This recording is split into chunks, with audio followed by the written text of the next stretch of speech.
computer decided it had to update right this moment, so I had to go in and deal with that. So they've been studying for about 4 minutes. If you want to pause the video for 4 minutes so you can study as well, you can. Alright, we will start with Chris in the corner and work our way around the room that way. So, dice game. So remember that piece of paper though, so you can write down terms and definitions you don't know. So help you to remember. Alright, what are the main decades for the Great Awakening? Main decades, 1730 to 1740. Good job. Roll your dice. I got one. Alright. Who founded Log College even? Are you looking for it? No, You can't look. it's not. This is the beginning. Alright. Tennant. What's his first name? Because there's two of them. William Tennant. This is William Tennant. What do you guess? Alright, roll your dice. Oh yeah, I forgot about that. Alright, let's go in a circle. Alright, second. Who preached the dangers of an unconverted ministry? Good job, that's the son. What? That thing didn't say. Big roll again, so that's a suspicious roll. Alright. 8. Who preached sins in the hand of an angry God? Jonathan Edwards. Who was the most powerful voice of the Great Awakening? Whitefield. George Whitefield. Good job. Alright, it's pronounced Whitfield because Americans are sloppy with pronunciation apparently. Oh! Okay, was it a good roll? It rolled right here and it popped up here. Okay. Alright. Who was remembered as colonial America's foremost theologian and one of the greatest intellects America ever produced? Jonathan Edwards. That's Jonathan Edwards. Alright, name one of the 4 colleges that came out in this era. Princeton. Good job. Do you remember the other ones just fun? Dartmouth.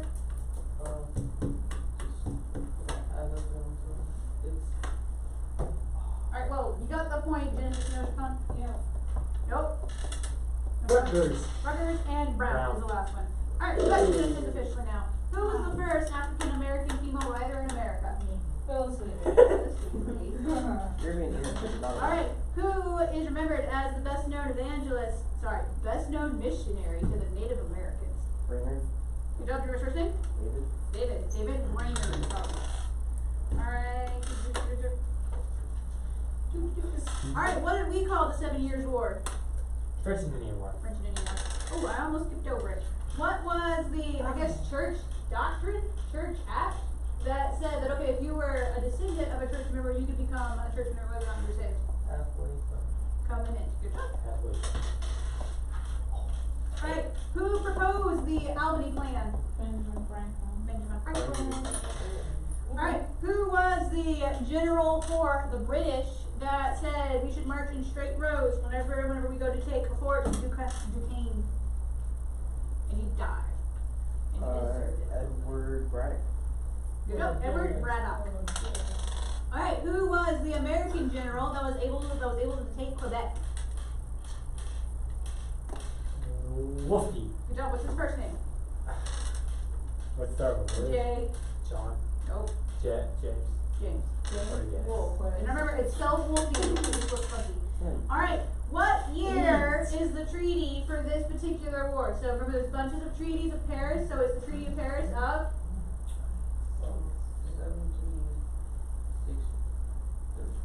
1763? That was it? Sure.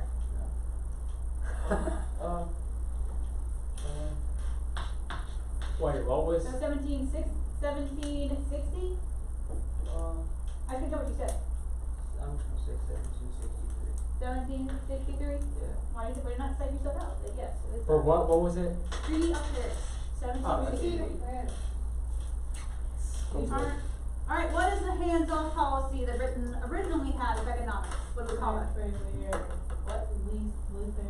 Okay, laissez-faire. But yes, What? it's the hands-off policy. How do you spell it? Okay, I'll spell it for you for today, because you don't have to look it up. Laissez, laissez, and then faire. F-A-I-R-E. So lazy fairy. I guess it does. Oh, I didn't even think about This that. was what? What? Hands-on policy.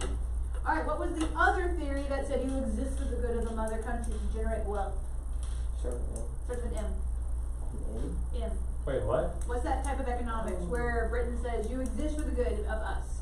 Isn't it like mercantile?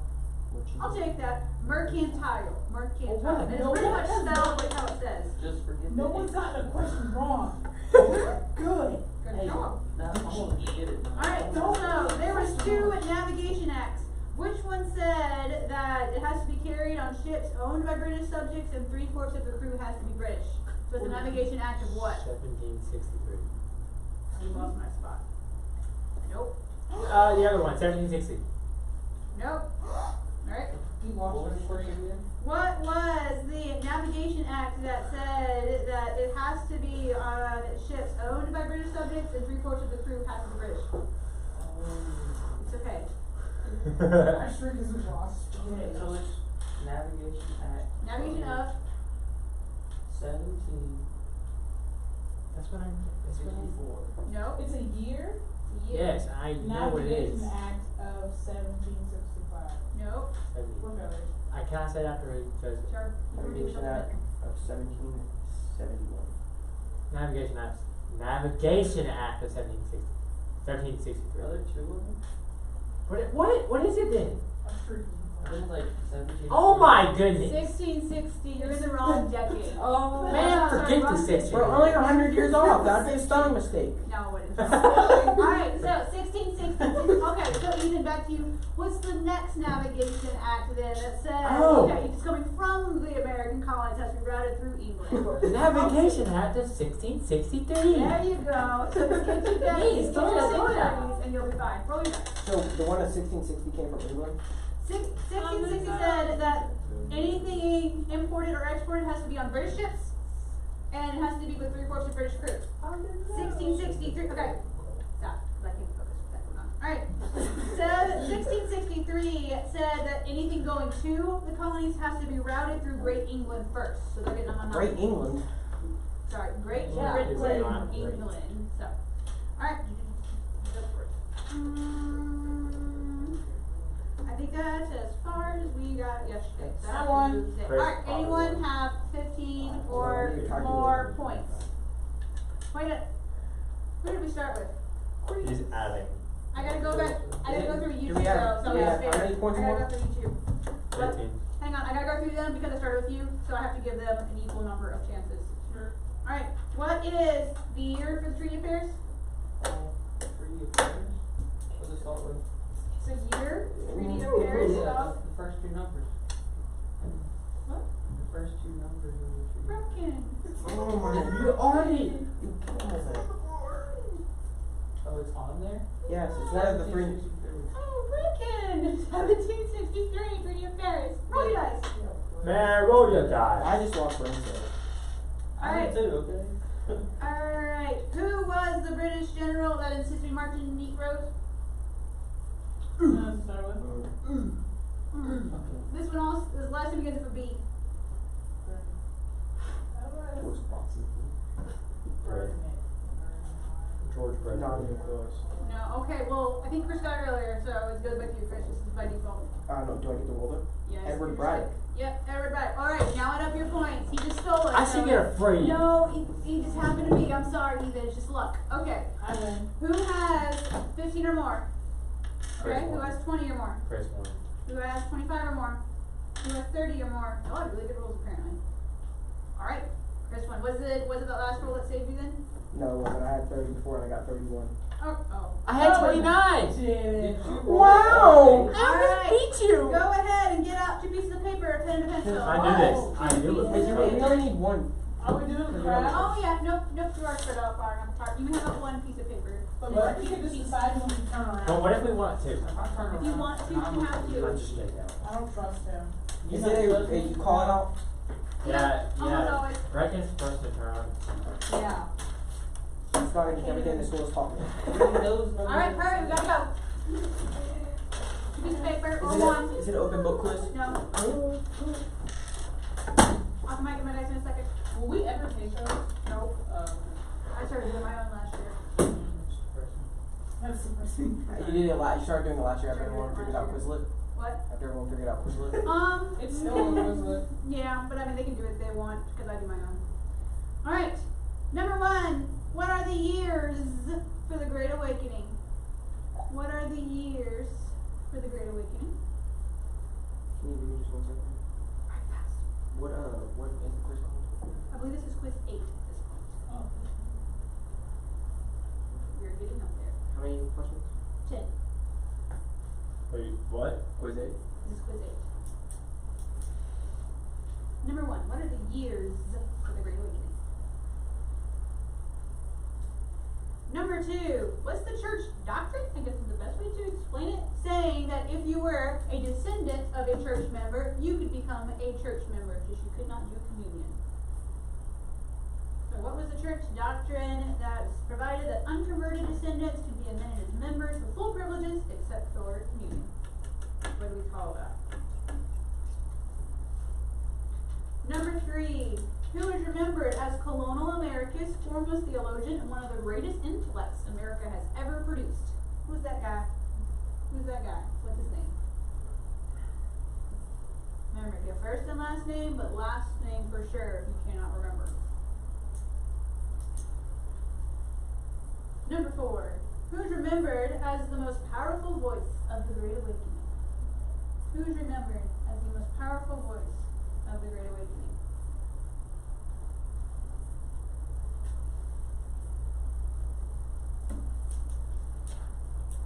Number 5, who is the best known missionary to the Native Americans? Who's the best known missionary to the Native Americans?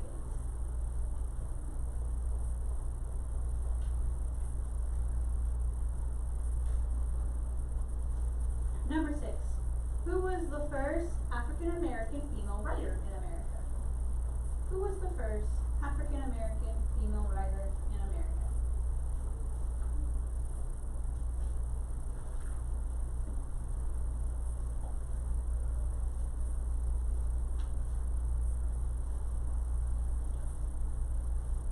Number 7, who proposed the Albany Plan?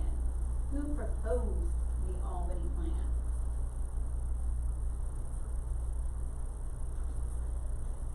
Number 8, who was the British general that insisted we march in straight rows whenever we attacked Fort Duquesne?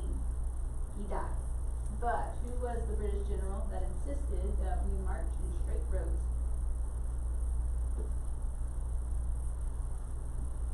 Number 9, who was the American general that succeeded in capturing Quebec?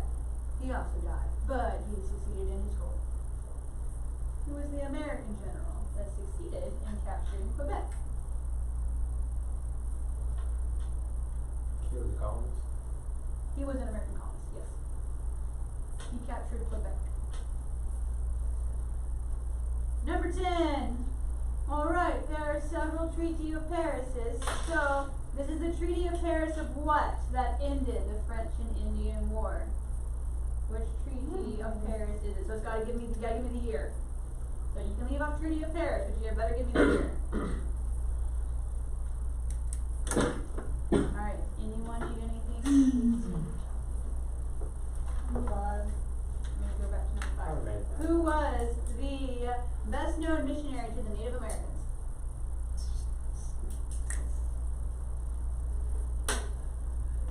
Anyone else need to be repeated? I'm good.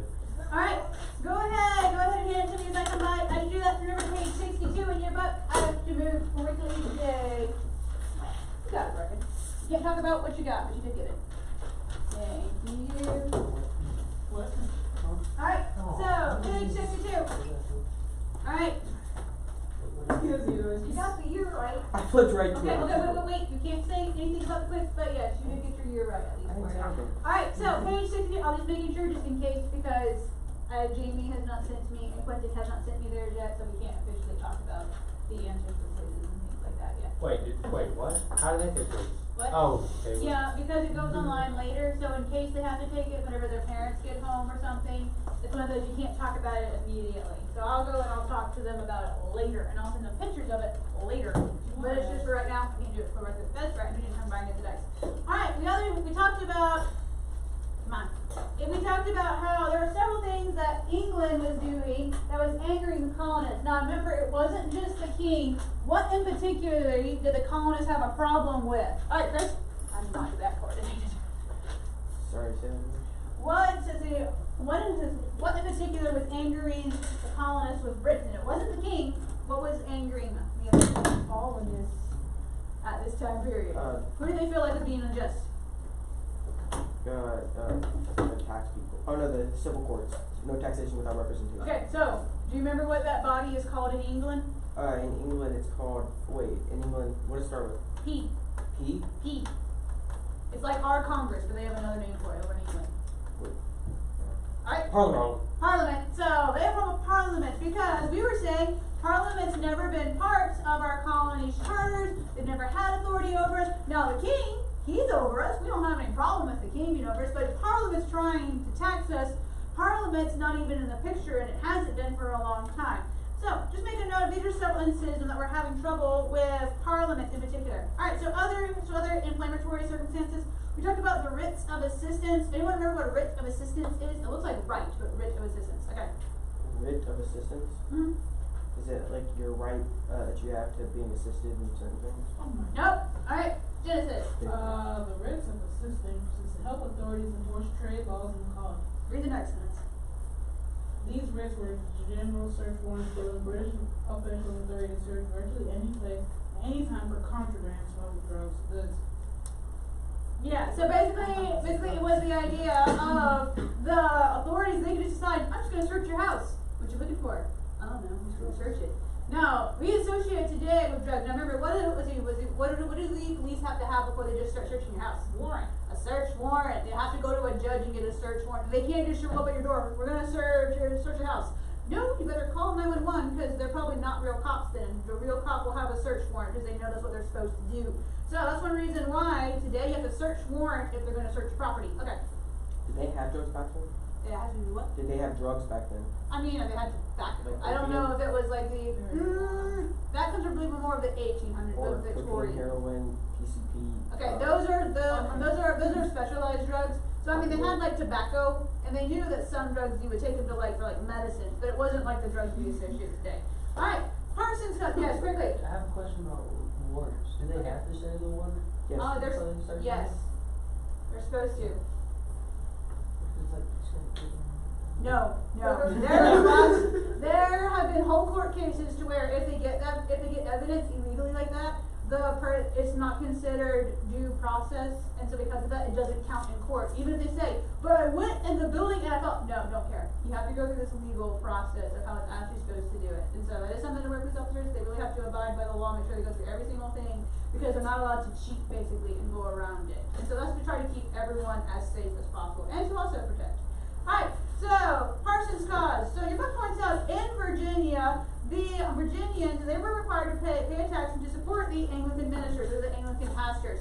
A couple of years though, throughout this, the currency in circulation was low, so they decided that they would pay the preachers in tobacco, which seems kind of weird. But at the time, because that was worth money. Now it wasn't like that type of tobacco, remember? But it was the idea of, okay, this is worth money, so we'll pay you in tobacco and you can sell it to get your income. It's one of those today we go, wow, that's kind of hypocritical. But that was just what they did back then. Since they didn't have other types of goods to sell them, they just said, we'll pay you in tobacco. There was a couple of years though, because of the shortage of the tobacco crop, that the price of tobacco went up just for those couple of years. Well, the colonists said, okay, no, you as a pastor, you're supposed to have a fixed income. It's not our fault that tobacco is worth more. So we're going to give you less tobacco this year, so that way you're still getting the same amount of money that you're supposed to be getting. Well, the pastor said that's not fair. It's not our fault either, and that tobacco is worth more this year. If the tobacco just happens to be worth more, we should get paid the same amount, so that way we can make a little bit extra money this year. So they tried it in Virginia, and the House of Burgesses ruled that the clergy should be paid less, because they said, okay, no, it's the idea of a fixed salary. You're supposed to get paid this much in money because we don't have enough currency. We pay you in tobacco, but just because tobacco is worth more right now, we're going to give you less because you're supposed to have a fixed salary. Well, the ministers, they said, nope, we're being treated unfairly. We're going to appeal unto the king and ask the king to tell the fellow Virginians to pay us our tobacco.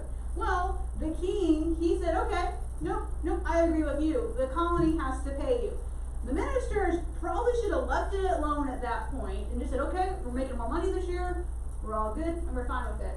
But they decided, no, we're going to sue for back pay. We want to get all of the money that we were previously owed with the rising prices earlier. What? Brady preachers.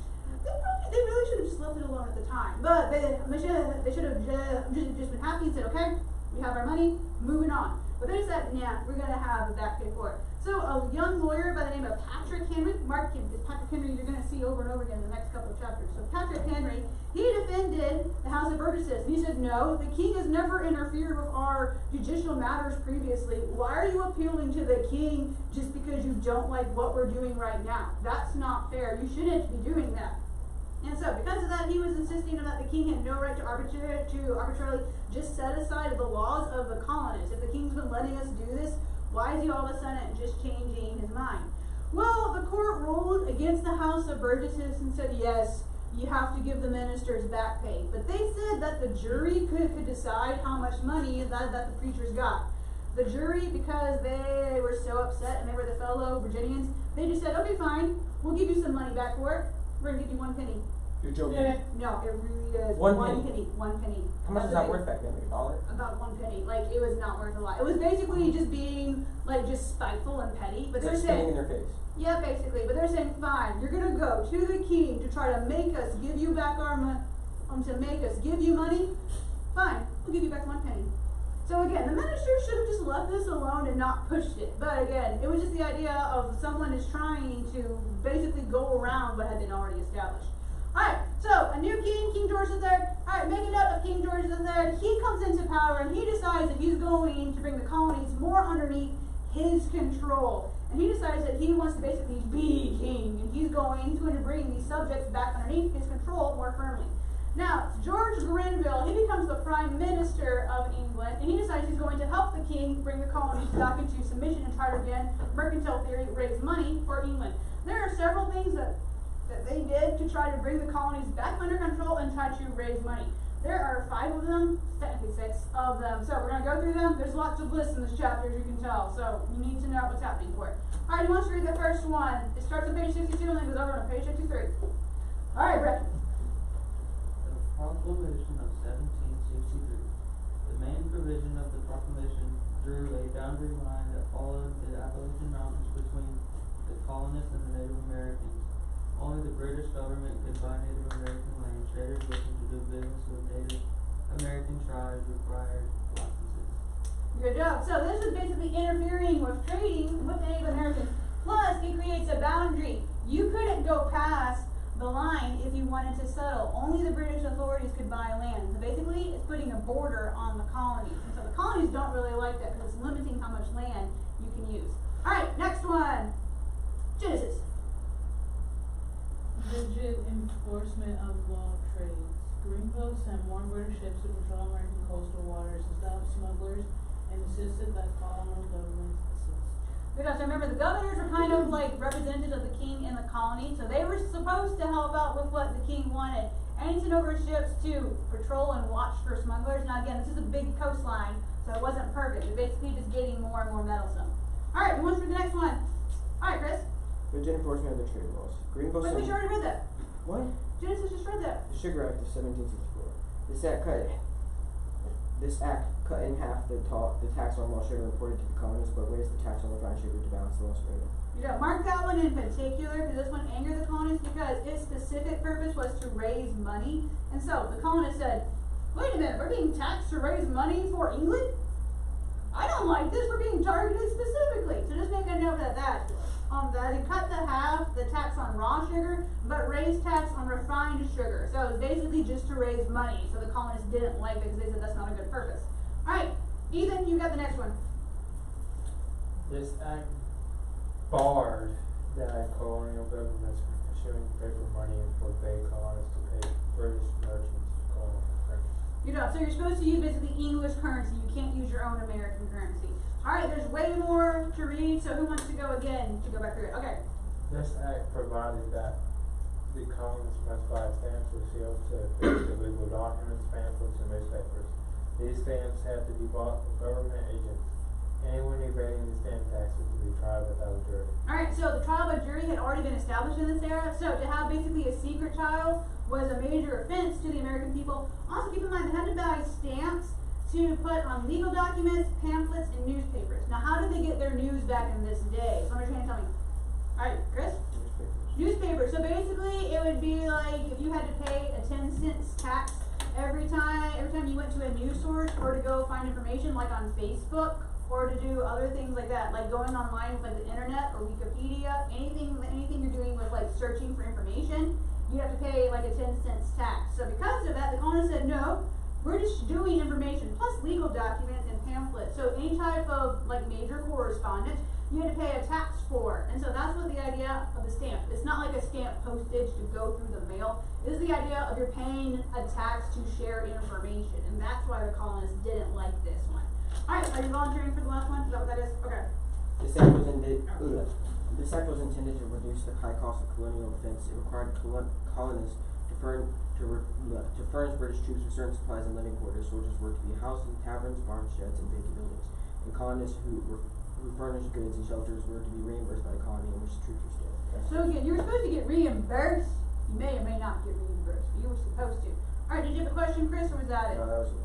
Alright, so make a note of the two major ones of these two acts, the Stamp Act and the Sugar Act, were the two hated particular parts for it. The Stamp Act, because it basically put a tax on sharing information. The Sugar Act, its stated purpose was just to raise money, and so the colonists had two very big problems with this. This is whenever you start to hear the phrase of no taxation without representation, mark that. So that's whenever the phrase is coming about, because they're saying, you can't make these laws without us being represented. We are Englishmen. We have the same rights as the English people back in England. They're represented. We're too different. We need to be able to have Americans go over to Parliament so that way we can start sharing our point of view as well. Alright, the Sugar Act in particular prompted Boston lawyer James Otis. Mark him and then mark what he does on the next page, because that's what you need to know. So James Otis, he wrote the rights of the British colonies asserted and proved. He was basically saying, okay, here's the reasons why we don't like, and Parliament should not expect us to just pay money just to help out with England in particular. So he was saying, okay, we don't want conflict with England, but at the same time, we shouldn't be expected to just raise money just for the mother country. Alright, response to the Stamp Act. Patrick Henry was angry about it, so just make a note for him. Patrick Henry's going to appear a couple different times in your text, so make a note for him. Patrick Henry. Samuel Adams and John Adams, they helped issue the series of resolves saying what the problems were with it. I'm just making a note that Samuel Adams in particular, he organized the Sons of Liberty, so make a note for that. Just basically staging protests. Now in some cases, they did some not so good things, but it was the idea of basically staging protests and just keeping people informed, saying Parliament has no authority to do this to us. It's not the king. We're not having problems with the king. Now the king should side with us because we're the king's subjects, but Parliament shouldn't have the authority to make these laws for us because we're not represented in Parliament. So because of that, they started doing what was known as a boycott. Anyone know what a boycott is? Your book very loosely introduces it. Okay. What's the point of number one? Yeah. Okay. A boycott is when it's pretty much like a protest. So say you're working at a business and you're boycotting the business. You stop working and you demand that they either raise your pay or reduce work hours. It's a strike. Remember SpongeBob? That's Across the crowd is on. Okay, yeah, but that's a strike. Okay, so that's not a boycott. Okay, you're right there, you're trying to get something to boycott change. is a cot that a boy sleeps on. No. Alright, anybody know what a boycott is? Alright, so a boycott is whenever if you decided you're mad at a business that you're not going to purchase or buy anything from them. The idea that is, if enough people do that, because the business is making less money, they'll change their stance. There have been people that have boycotted Target in the past, or Starbucks, just because of various things they have. I've heard people who will not buy Starbucks just because of Starbucks, how they feel about something. So again, I mean, you can do that. Stupid. You're not, wait, what? That's stupid. Why? Because just because someone like Nike, they stood up for something that wasn't really right, but that's still what their opinion. Their things they sell is a completely different matter. Alright, well, I mean, you can I decide get- I if you want get to, but what what they're if you doing. decide that, okay, I feel so I strongly get about what they're this. doing. But yeah, so I But mean, it's it's up to still each a product, individual not- person. I mean, they're not going around saying, don't buy Nike. I Yeah. mean, they might tell you, okay, don't buy Nike, here's the reason I won't buy Nike. But it's the reason of, you can decide for yourself. They're not going around saying, you can't buy from Nike, otherwise, you know, you're gonna get mugged. Like, that's not what they're saying. They're just saying, hey, because I feel so strongly about this, I'm not going to buy from this particular company. That happens over and over again. I've boycotted companies before just because they've done something to make me mad. It's something where you just decide, okay, I'm just gonna take my business somewhere else temporarily, so because I just don't like what the company is doing. So again, we tried this several times throughout history, just making up a boycott. This is whenever you decide you're not going to purchase the product just because you're unhappy with what the company is doing. Alright, your book points out as well that it's not just the idea of economics for the American colonists, it's fundamental principle. How many of you have gotten into an argument with someone and you didn't really care what the argument was actually about, but you're not losing? Because it's the matter of what's at hand. You've You got don't want to argument. lose. Alright, this happened in a more recent period to me, because you probably noticed I have a temporary computer, because my computer has died. But I had a temporary computer. About a week ago, my screen was really messed up on my computer to where if I let go of the screen, it would basically like fizz out. And I couldn't see it anymore. I had to be physically touching it and tilting it at certain angles. So I took it to a local like computer shop here. I'm not gonna say the name of it because again, it's on YouTube. But I went to a local business and they fixed my screen. But whenever my computer came back, my hard drive was now broken. And they wanted to sell me a new hard drive. I told them, no, I'm not buying a new hard drive. In fact, take the screen off, put my old screen back on. I'll pay you for labor, but I'm not buying the screen anymore because I'm suspicious. And so they asked me, oh, okay, well, what are you going to do with your computer then? Probably going to have to get rid of it. I mean, the hard drive's broken. We're going to have to buy a whole new computer now. Oh, we'll buy it for you. I'm not going to sell it to you. I don't care how much money you're going to give me for it. I don't care. I will light it on fire before I sell it to you because I'm pretty sure you broke it. Again, they claim they did it. I don't know, but it is so suspicious how there was a whole other problem with it, and then they wanted to buy my computer afterwards. It just screams that suspicion and double dealing. So no, so my computer. Double dealing? What? Isn't double dealing illegal? I mean, technically, I could probably sue them, but there's so much like court fees and stuff. It would take way too long, and it's just not worth it in the long run. So it's just one of those where, okay, my computer is now busted. Now they offered to buy it, but again, on principle alone, not selling it to you because I think you broke it. But that's the idea of, it's the idea of not necessarily about, oh, just paying money or just paying for the stamp tax. It's the principle. Parliament should not be able to do this in the first place. Alright, so just making up the Stamp Act Congress. Okay, this is the year that you need to note for this one. So 1765. This is when the Stamp Act Congress occurred. This is not later meetings for it. This is the Stamp Act Congress. This isn't the Constitutional Convention or anything like that. A lot of students get them mixed up. So Stamp Act Congress, this is basically to talk about the Stamp Act to decide what are we going to do about it. Alright, there are there are two major things that kind of happen from it. They're not in points, but they're right underneath the Stamp Act Congress. Alright, what was the first one, Genesis? Yep, that's it. Okay. Defend their rights as Englishmen to resist parliamentary taxation without due representation. That was the first thing, and that came about from it. Alright, what was the second thing, Brendan? Restore their royal characters which granted Charters. Charters which granted representative powers to the colonial assemblies to tax. Oh, there is a third one. Alright, who wants it? Chris or Ethan? We'll go to Ethan. I almost called you like a weird combination by accident. Yeah, almost not right. Eli? Like that. That's our couple's name. Alright. Do we need to see each other's class? You need to be appropriate. This is the last warning for you. Alright. Restore the land grants given to the colony. Yeah, so again, they wanted basically the land grant saying that they could go west if they wanted to. Alright, so Parliament, they said that the colonies were elected or were represented because they said no, Parliament is supposed to represent England people as a whole, and you are English people, so Parliament does represent you. The Americans said no, we're way too different from y'all. We need to have our own people as part of Parliament. One of the people that sided with us is William Pitt the Edler. William Pitt the Elder, and then also Edmund Burke. You can see Edmund Burke's quote at the top of this chapter, so flip that to page 60 really quick. Alright, Chris, why don't you go ahead and read that quote for me? We cannot appear falsify the pedigree Nope, of this. nope, slow down and read it properly. That was a good try. We cannot, I fear, falsify the pedigree of this fierce people, and persuade them that they are not sprung from a nation in whose veins the blood of freedom circulates. An Englishman is the unfittest person on earth to argue another Englishman into slavery. Yeah, so he was saying, okay, the Americans are right, they're too different. They basically feel like that they're being used to support England, the country. So he was saying, okay, no, they're right. We need to treat them responsibly and treat them like actual English people. All right, what was your question? Is unfinished a word? Say what? Is unfinished a word? It isn't this time. Unfinished. It's like saying you're.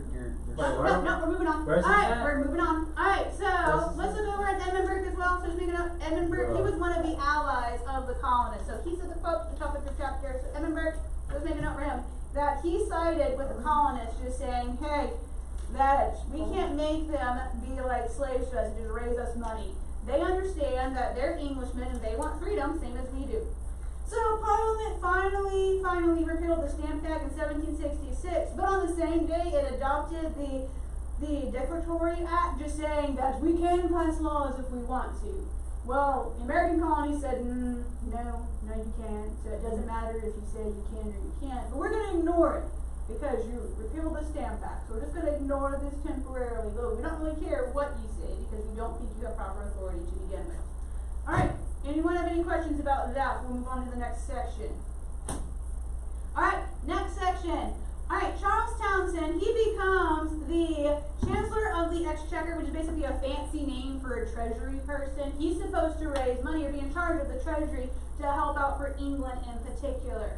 So he said, okay, the colonists, they didn't like internal taxes coming from Great Britain into America or America to Great Britain. So that's all in-house. That's Englishmen to Englishmen. Okay, so we didn't like those. Let's try another type of taxes, external taxes. We'll just put taxes on other countries trying to trade with America, and we'll generate money that way instead. The colonists said, no, it's still taxes. But that was the mindset. We had to have external taxes versus internal taxes. So, the Townshend Act, this established a board of customs. This was to oversee the collection of taxes and create a special court to try custom dodgers without juries, which again was a major problem in this time period. The colonists, they did not like it because they still said, I don't care if it's internal taxation or external taxation. It's still taxation. And what did they want in order to be taxed? Chris? No taxation without representation. Yeah, so we're still back to the underlying problem. It's still taxes.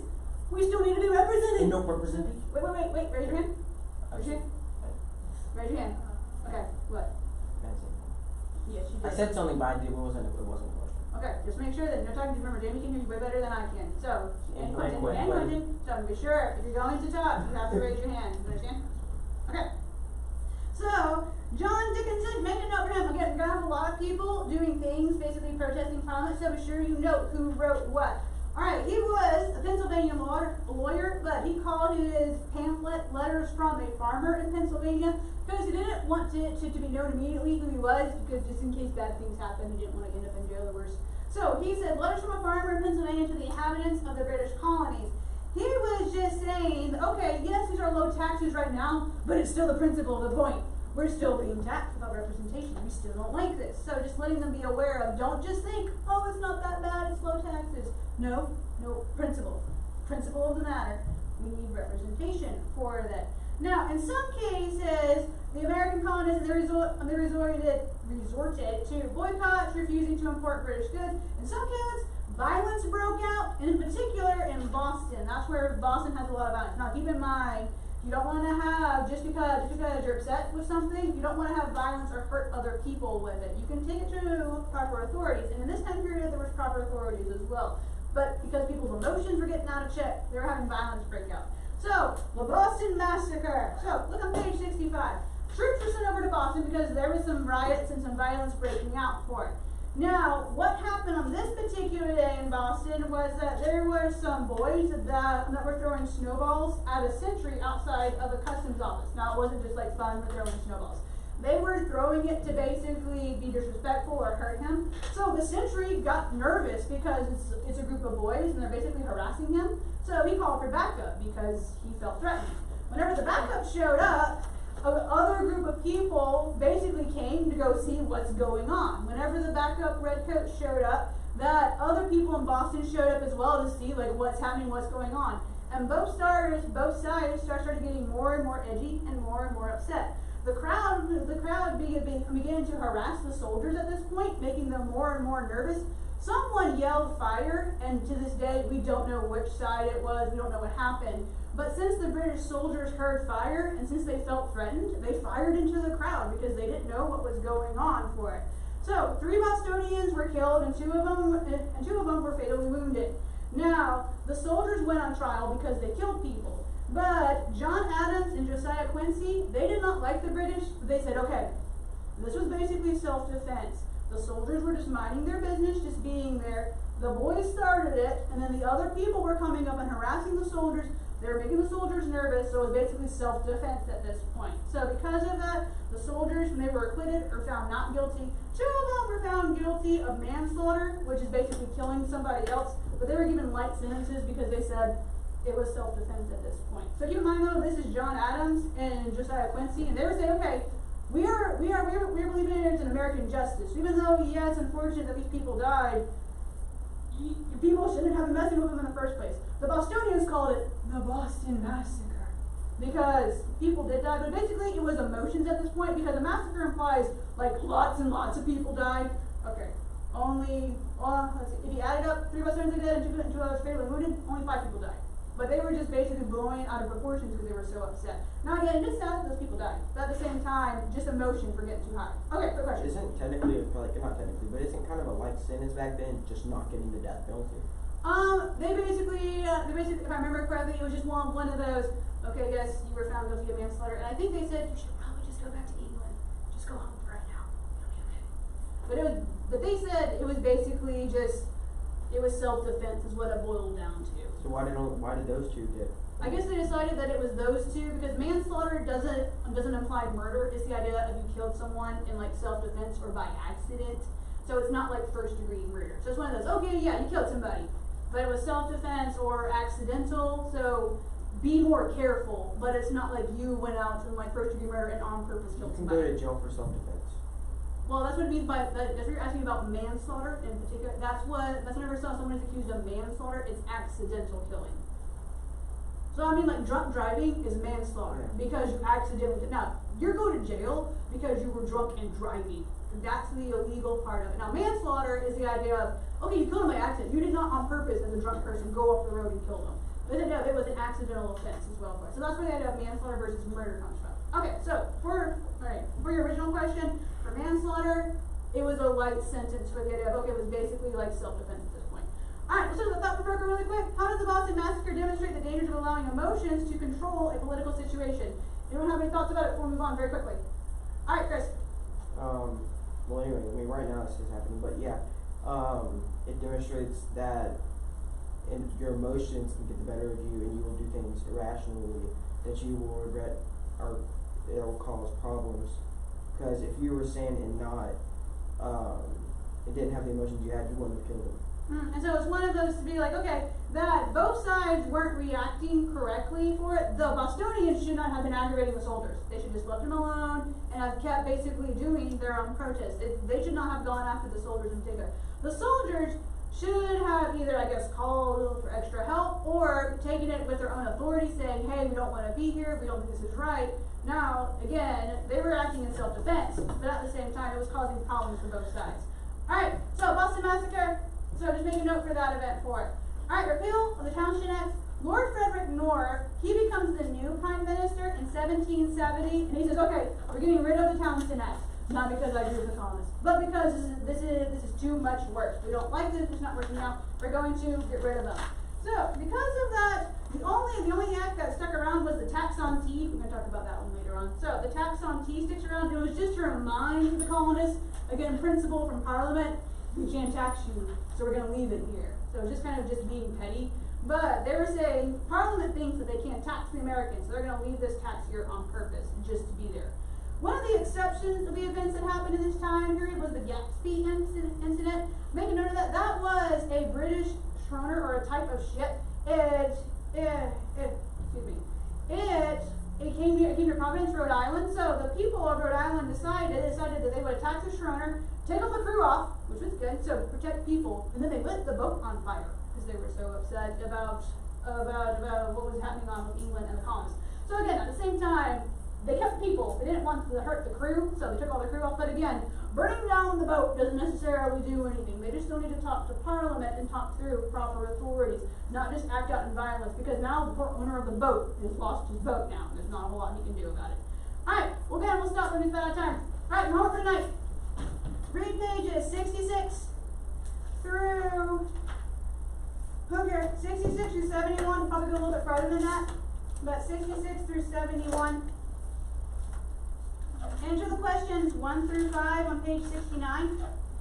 1 through 5 on page 69, and then 1 through 7 odd. So 1 through 7 odd on page 71. So on page 69, 1 through 5, and on page 71, 1 through 7. What's due next Wednesday? So editorial, so don't forget, make sure you have 3-day weekend, you got plans, make sure you're doing it tonight. Alright, so thinking back over it, who was the new king that came into power in this time period that decided that he would bring the colonists back under control? Franklin George III. Yeah. Edward III. George III. George III. 5. Never see that now. Thank you. Chris, come sit. Welcome.